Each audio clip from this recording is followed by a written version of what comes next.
Looking at the Squire boat, now there's an interesting problem. Back in the Tri-Cities, Mike, an oil company had come up to them and said, listen, why don't you try a different kind of our brand? They stayed with the same brand.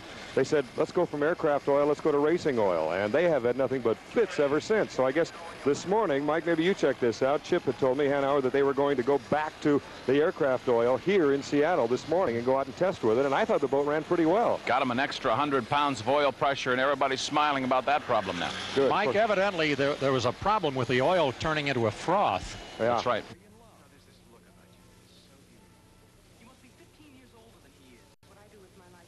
Chip Hanauer, as you see, getting ready to go out in the Squire shop. The host boat, as Mike had said earlier in the broadcast. I like Chip Hanauer. Marvelous kid. Will always talk to you. Always takes time to come away from the work around the boat to talk with the press. And that's a classy gentleman you're looking at. Well, we'll be back with our first race of the day, Heat 1A, in just a moment. Okay. Here are the gladiators in Heat 1A, the men in the Thunderboats. Tom Kaufman, after a 5-year absence, returns to the Pacific Northwest in the Miss Ashington. He'll be up against Chip Hanauer, young, bright, and eager to win here in his hometown of the Squire shop. Milner Irvin, patient, he's ready. The Dr. Toyota is his mount. And we'll see Steve Reynolds. He is impatient. He wants to win very badly. Hungry, Miss Circus Circus. And, of course, perennial Bob Miller in the U-29 Kawaguchi Travel. He's there to do what he can. Watch out, Don. Here comes the 1-minute gun. All right. Thank you. Oh, the cardiac arrest up here. Okay, we are under the 1-minute gun, as Rod says. Boats jockeying around in the infield right now. As usual, the log boom is jammed with people. Down to the 45-second mark.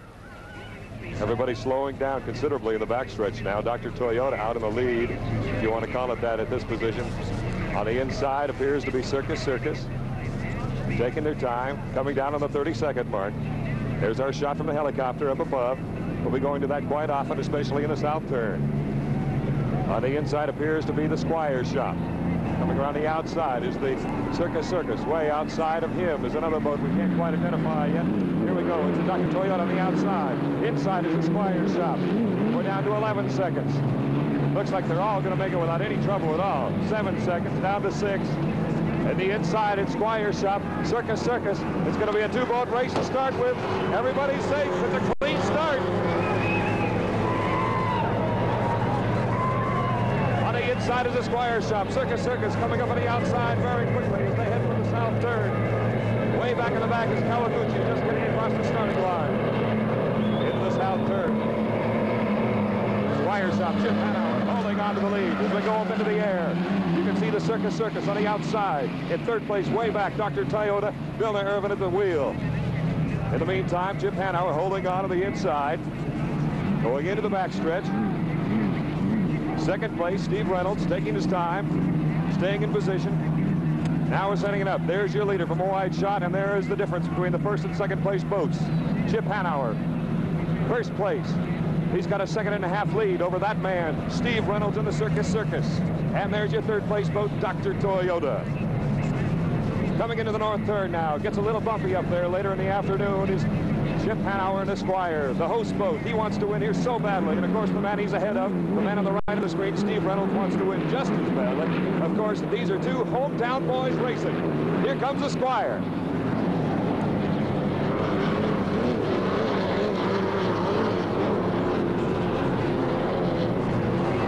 Second place, Circus Circus.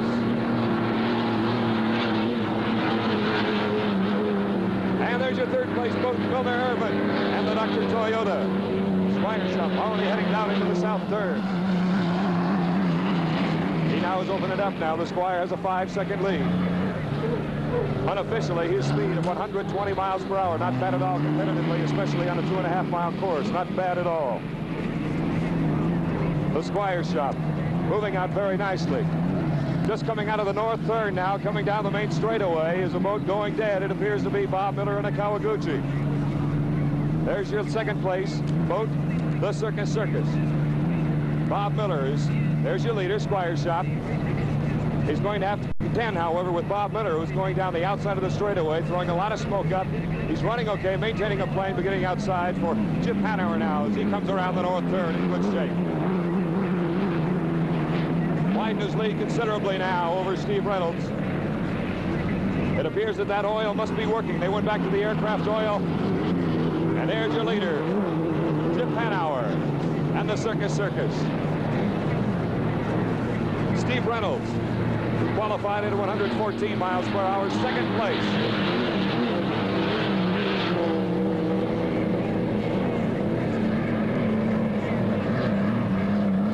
He slowed down considerably, not that much really. He's down to 119 miles per hour on the second lap. Positions are pretty well established now. Dr. Toyota coming across the finish line now. Moving pretty well. Of course, that's the old Atlas. And there's Chip Hanauer, 26 years old.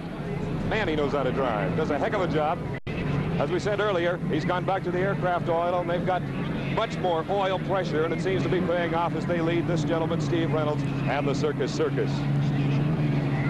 The Kawaguchi travel, by the way, Bob Miller gave up. He went back into the pit, so now we're down to 3 boats.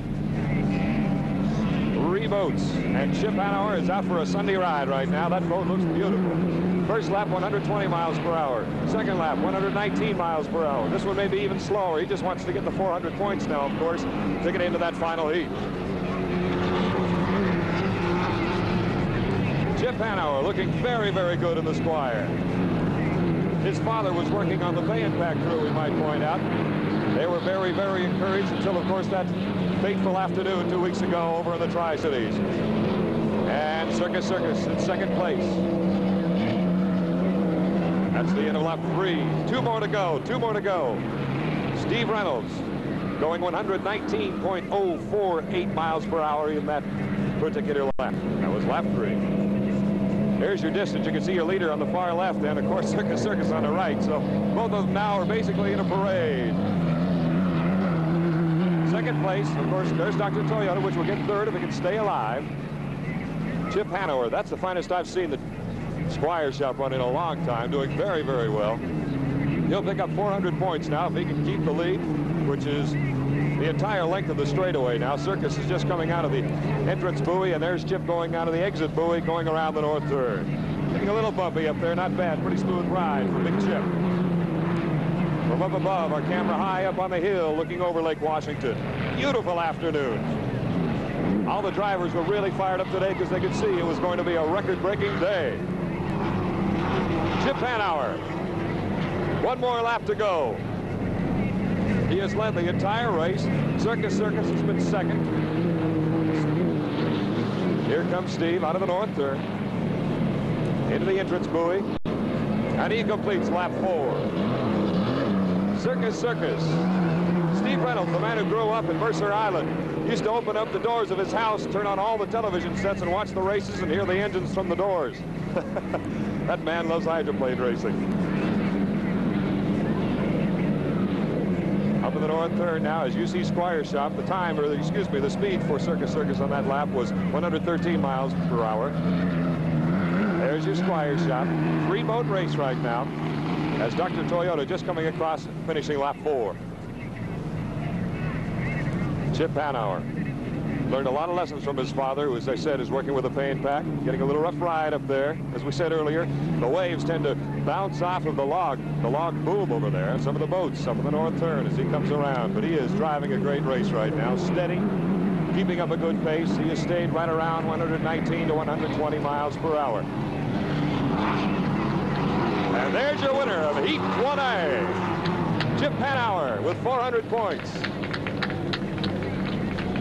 120.632 miles per hour. They coming in. do have a lot of oil, Don, on the right side of the Circus Circus at the present time, and he did come back in rather quickly, cut off his finish lap right at the finish buoy and circled back around and came back in.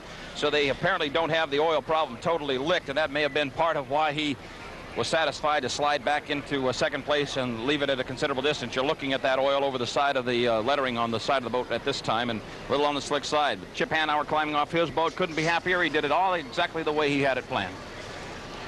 Well, I'm happy for Chip Hanauer, as we said. He had been frustrated all week, in fact, ever since Tri-Cities. So, as a matter of fact, let's go over to Lane Perkins right now and chat with Chip. Okay, we're waiting for him here. He's talking with Jerry Zuvich. The thing I really want to find out is about this oil change. That seems to have made a tremendous amount of difference. That sounds awfully untechnical to me. I mean, oil change sounds, sometimes it's the simple things that work. As Dick said at the top of the show, it's been frustrating for this shop. And they really were determined that this would be it. It is their host race, and this one means a lot to them. And I know Bob Stile had a big smile on his face. Chip Hanauer is talking to him now. I'm sure they're discussing the boat's performance. And the crew is congratulating him. Chip, how did it feel? Congratulations.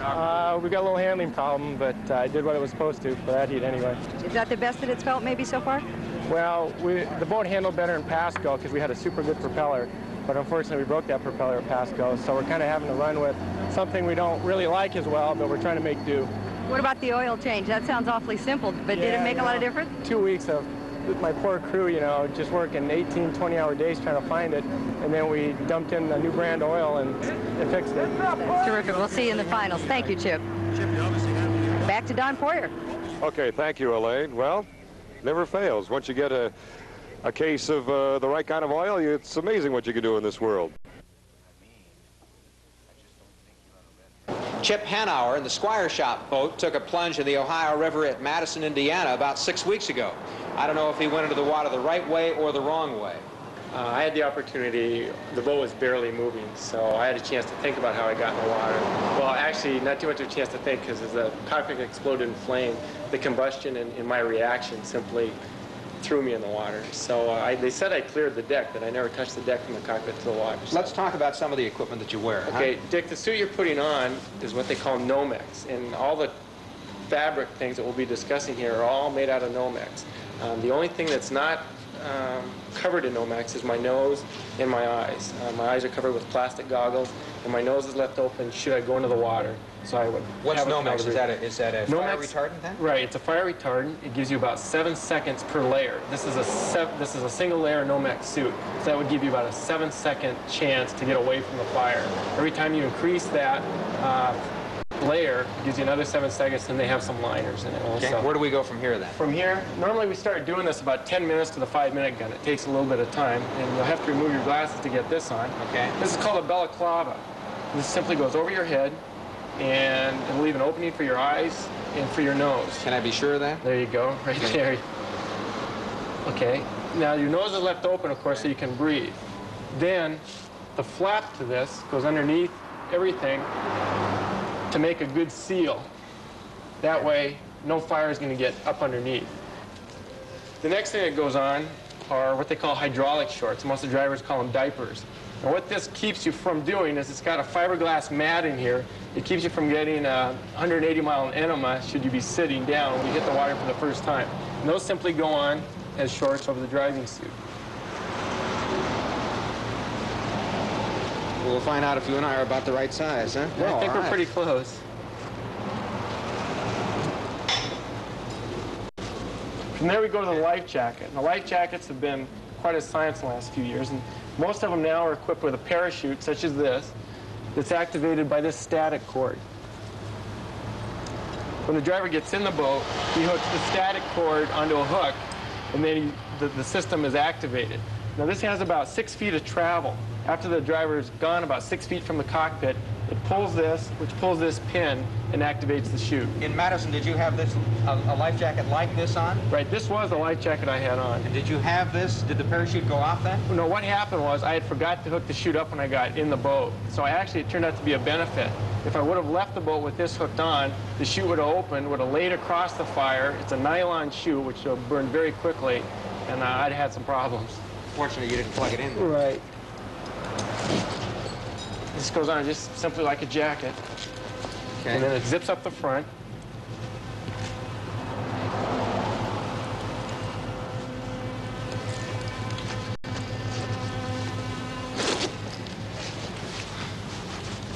Gotta get out of moving this stuff then, right? Once you're in there, I challenge Houdini to get out of this thing.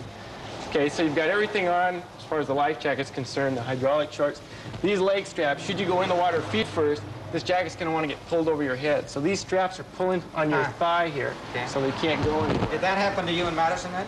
No, of course the boat was going slow there, so I really didn't have much of a problem. This collar here is called a skid collar. When we get that helmet on, we'll show how that protects you from that edge. The next thing that goes on, of course, is the helmet. I'll just let you usually pull it out by the straps to get it over the balaclava and down. Oh, did I say down? A little bit there. This face mask actually came off when you went in the water, Chip? We don't know if it came off or if it was burned. We never found it, so. Okay, and the chin strap is just like a motorcycle, right under here. Okay, the next thing that goes on is the goggles. These are standard motocross goggles, which are motorcycle racing goggles.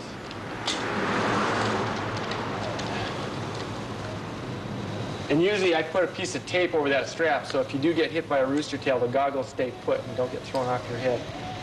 The last thing that goes on, and usually just before I get in the boat, are gloves. And again, these are Nomex. And the only thing that's not Nomex on them is the palm of the glove here, which is leather to have that good grip on the wheel. And those come up pretty high over your sleeve. Right.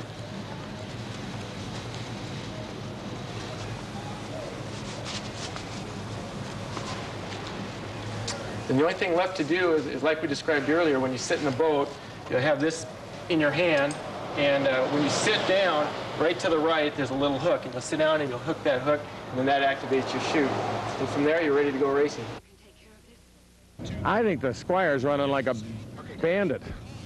I'm really impressed, and everybody else is. We're really excited about the way Chip and Bob Style had that boat running. Holy smoke, they're running really good. The last person to talk to Steve Reynolds as he pulls out on the race course was Jim Lucero. I'd be certainly interested in knowing what that exchange was all about, because Lucero very definitely has some poignant things to say, and he's right on point most of the time. He's really becoming a man in demand, that's for sure, guys. Yes, and it's interesting. That may have been the best, as you said, that may have been the best choice that Roger Ward ever made, was to bring that man in and let him take a look at the boat. Yeah. Just give you fair warning, half minute to the 5 minute. Hey, you're a good man. You are a good man, Rod. We don't want you jumping in the lake when the gun goes off. I'll tell you, that first one just about put me 4 stories up, and this is a 3-story building, so that tells you what it was like. Tell you, somebody we miss at this Seafair, a fellow that... Uh-oh. Look at that. Hanauer right now is waving, excuse me, to some of the people to get out of the way. Kind of telling him to get back, yep. Right, I don't blame him. I was going to say, one of the people that we really miss here at this Seafair Trophy race, and here comes that 5 minutes, so I'll pause and let you catch it there. All right. As you can see, all the boats are on the far straightaway. Coming down to 50 seconds. That balloon is still down there. That may be something to keep an eye on. There appears to be something hanging from it, so it is sitting right there. I hope the officials are aware of that. Boats are slowing way down now, as you can tell, as we're coming close to the 30-second mark. Avoy Alberta way out in front, well into the turn, as you can see on the right side of your screen. Starting to warm up now with the other boats. Avoy Alberta again, trying to go very slowly. Squire Shop on the inside. Circus is going to be on the outside with the Budweiser in between the other two on the left side of your screen. Circus on the way outside. It's going to beat probably the Budweiser, going to beat the Squire Shop at the starting line. It appears to down to 7, 6 seconds, 5 seconds. It's going to be way out. They've got to slow down. They've got to slow down. We've got 2, at least 2, maybe 3 boats that have jumped the gun. I don't know, maybe even 4. We'll find out from the officials as the race is on. In the meantime, there's the layout from my helicopter going into the south turn. Circus on the outside. Budweiser in the middle of the spray between the 2 boats. And in the lead is a Squire Shop, I believe.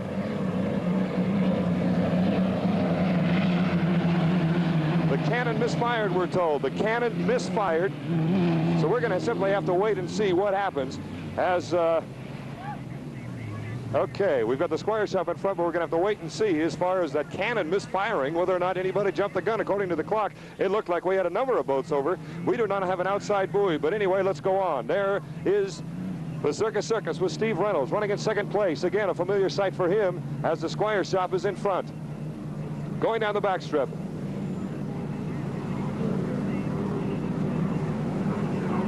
And there's a Squire Shop going into the north turn. We're on lap 1, heat 2A. The Squire with already 400 points from the heat 1A today. There's your difference. Circus Circus coming in from behind him now. You'll see him. There he goes. As Chip Hanauer has the Squire running very nicely as he completes lap 1. Chip Hanauer, the 26-year-old from Seattle. Circus Circus, second place. And it looks like that's going to be the way those two are going to sit for the rest of this race anyway.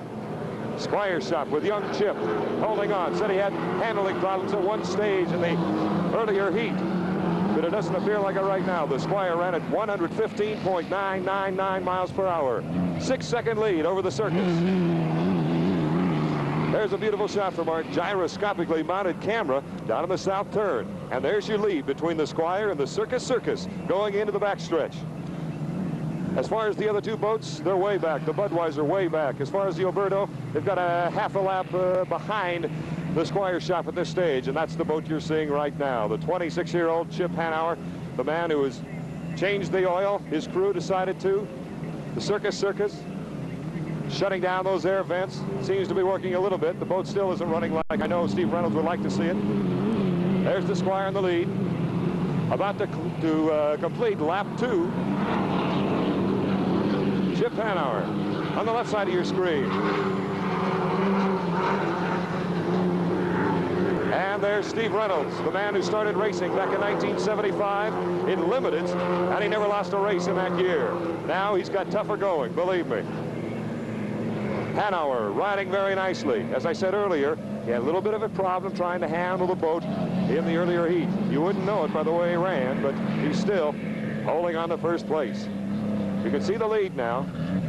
No serious challenge at all. It's simply a case of attrition, as Rod Belcher had said earlier.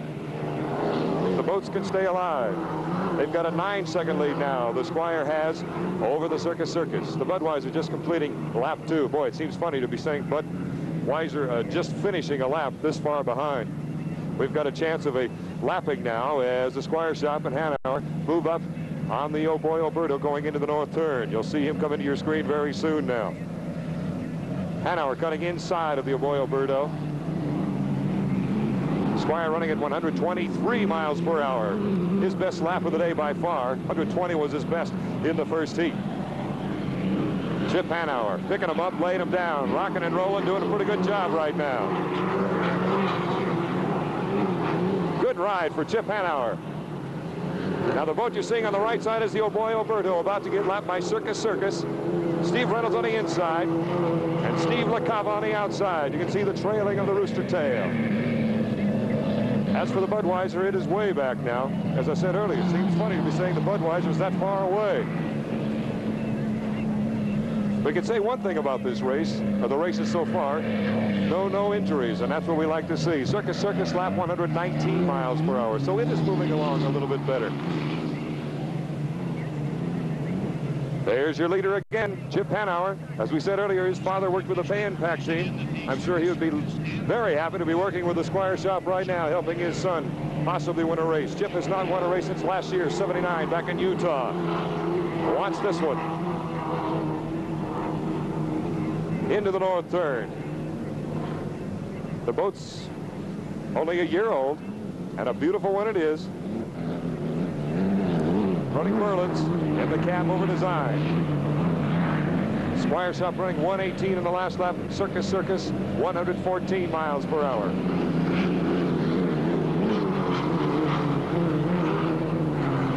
Circus Circus coming up out of the north turn. It'll be interesting to talk with Steve Reynolds after this race to see if the boat is running any better. His times, his speeds rather, are a little bit better. But boy, I'll tell you, the margin between the lead boat and Mr. Reynolds is as great as ever. Chip rolling along in the south turn. Ride seems to be pretty good. That southwesterly wind coming from the southwest doesn't seem to be affecting them too much right now. Of course, we don't have any close races, and that has some kind of bearing on, of course, the conditions of the water. Okay, we got official word that the Circus Circus and the Oh Boy Oberto jumped the gun. Circus Circus with Steve Reynolds and Oh Boy Oberto jumped the gun. Now, we've got a whole new situation. We're going to have to figure it out here. That's going to keep the Squire in first. Bouncing along is Chip Hanauer. As we can tell, that will keep him in first place. And I think that makes the Budweiser second. Okay. And then that puts Circus Circus in third place. There's your second place boat now, Bob Mashmet in the Budweiser. He's saying, take that, guys. I suffered it earlier. And there's the checkered flag for Chip Hanauer, winner of Heat 2A. Okay, we've got him taken care of. Second place is the Budweiser. Third place, then, will be this man, Steve Reynolds in the Circus Circus. He's getting a green flag. So you know how upset he is. That's the difference between 300 points and 225. He already had, of course, the 300 points, so that'll give him 525. 112 was your speed for the Squire. Okay, here are the other two boats. A Boyle Birdo on the outside and the Budweiser on the inside. The Bud accelerating pretty well with that Griffin pulled out of the original Budweiser. Fit all right. Of course, the owner of that boat is Chuck Hickling, one of the greats in this sport. One of the most popular guys, too. Said to Bernie Little after the wreck this week, you can have my boat for $1. Took him up on it after the display boat did not work. So Bob Mashmet is going to pick up 300 points for the Budweiser, and that's going to help greatly, as we said earlier, that he can transfer his points now onto the Budweiser, the original crew. So that'll put them in even better shape as they move along towards that national championship. Circus Circus in the backstretch is completing his extra lap. Bob Mashmet coming in second, looking over towards the press barge. And he gets the checkered flag. Second place finish for the Budweiser and Bob Mashmet.